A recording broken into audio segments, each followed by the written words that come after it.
right, John, thanks so much for being here with us today at ASTA's Corn, Sorghum, and Soybean Seed Research Conference. First, tell me a little bit about yourself and your background. Yeah, so, Julie, I grew up in the seed business, learning a lot of the lessons of the seed business from my father at the dinner table, also learning from my uncle, and worked seasonally for the family seed business as a teenager, actually. Started working when I was 13 in our research program as a hand pollinator. I also spent several summers working on the seed production side of life, doing field scouting. And so after going to school, I spent a little bit of time away from home, learning financials, and eventually came back to lead the family business on the finance and accounting and administrative side of the business. And so, have a lot of passion for what Wyffels is doing in the family seed business. And we're excited to share that after 72 years in the family seed business, we've now transitioned leadership to the third generation. And so as my dad stepped back from his role as president 18 months ago, I've accepted those responsibilities. And with my brother and cousin, we're going to lead the business forward. That's exciting, and that's a big change for everybody, to take on new roles and transition to new areas of responsibility. Yep. And so congratulations on making that change, and we hope that it's a smooth and happy path forward.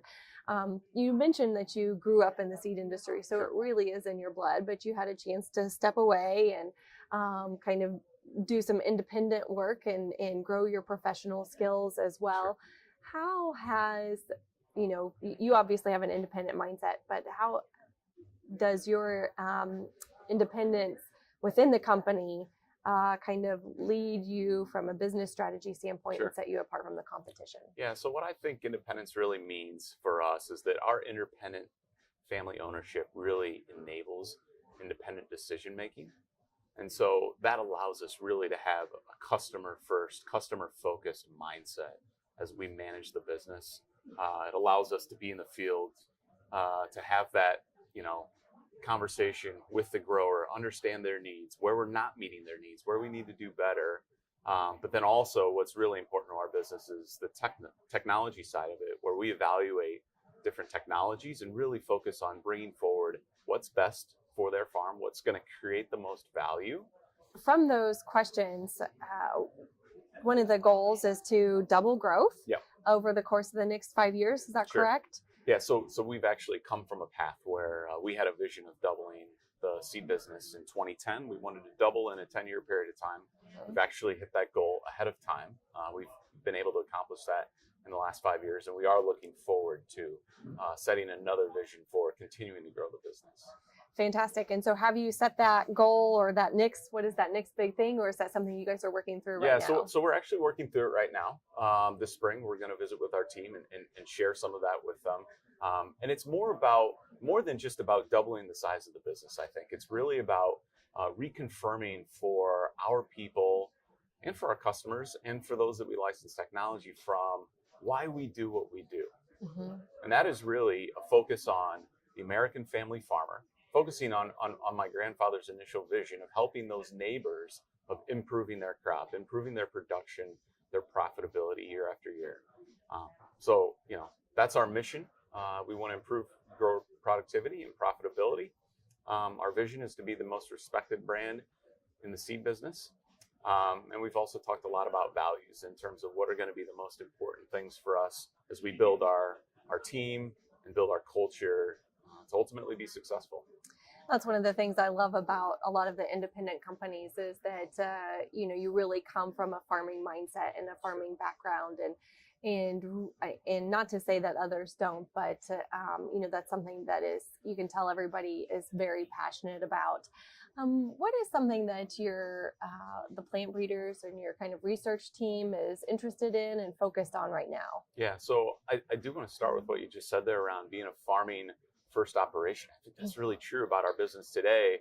And it's, a testament to where we started, which was a family farming operation that was experimenting with different varieties. So we're still doing those things today, but on a much broader scale, right? We have 5 different corn breeders that do breeding of new inbred lines, They're also testing and evaluating lots of different technologies, and they're not doing it just on the home farm, but they're doing it across 65 different locations. We're also on the seed production side of the business. So we are, just like our customers, we're raising and growing a crop every year that is so critically important for us to be able to meet our sales targets and deliver to customers what they expect. So I would tell you, to the question around what are our breeders focused on? First and foremost, they're focusing on helping our growers raise a better crop the next year. And that's really tied back to genetic performance. Finding products that can raise their yield goals, but also improve agronomic traits, whether it's related to disease or other in-field environmental conditions. That's really their focus. And what is the company's stance and your customers? What are you seeing out in the farm fields towards biotech traits? Yeah, so I think that over the last 20 years, there's been a lot of advancement and gain for grower customers that are planting biotech traits, and we don't see any change with that. We would absolutely confirm that those traits that provide resistance to herbicides, resistance to insects, those are still incredibly important to a grower's operation, as it helps them protect their yields and manage risk.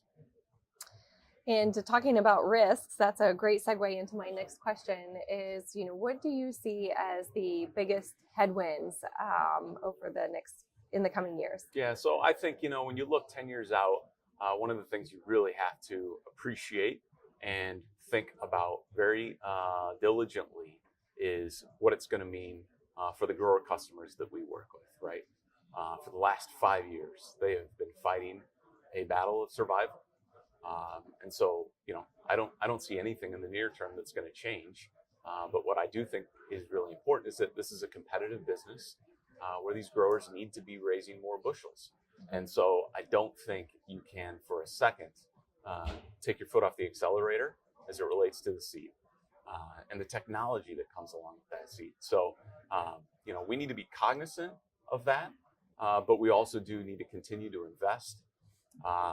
And so I really do think that we all need to be aware of that investment, that spend, and that it's doing and bringing more value to the grower at the end of the season. And that was just confirmed by Dan Basie of the AgriSource Company in the opening general session this morning, when he mentioned, every incremental yield increase counts and for the grower in terms of their revenue model.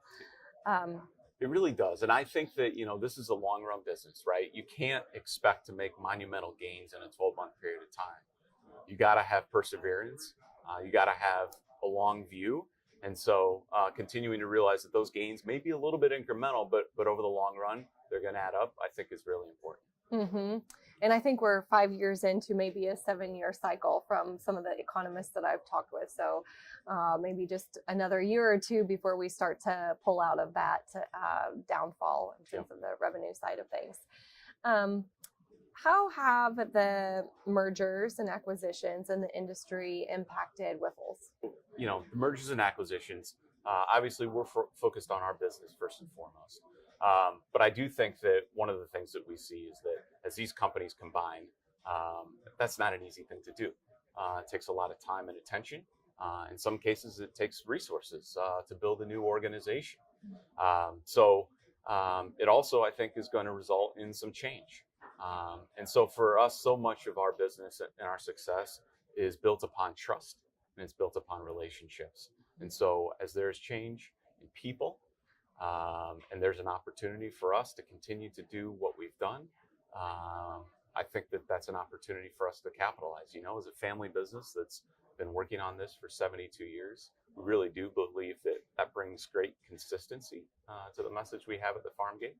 But we also think that our family ownership translates to wonderful clarity as we go ahead in time. Fantastic. I always say that, every new challenge brings an opportunity. You've just got to be willing to look for it and keep your eyes open. There's no doubt about that. So I'd like to end on a positive note. Sure. What are you most excited about in the year ahead, and with the company and with your growers and anything? Yeah, so I really think that I'm excited about our opportunity to continue to work with more corn growers. You know, when we look at the corn growers that we work with in Illinois, Iowa, southern Minnesota, southern Wisconsin, we work with about 1 in 10 corn growers today. And I really do believe that that's because we haven't had a chance to sit down at the kitchen table and have a conversation with everybody. So I really do think that as we have that opportunity to, you know, bring a stable relationship to the farm, also build some trust with folks, and bring what we believe is, you know, the most exceptional product portfolio we've ever had in company history. We really think that we've got a great story to tell. And when growers give us that opportunity, we'll be very successful. Great. Well, thanks so much for taking the time to sit down with me today, John. I appreciate it, and we wish you much luck in your meetings here. Thank you so much. Appreciate the opportunity, Julie.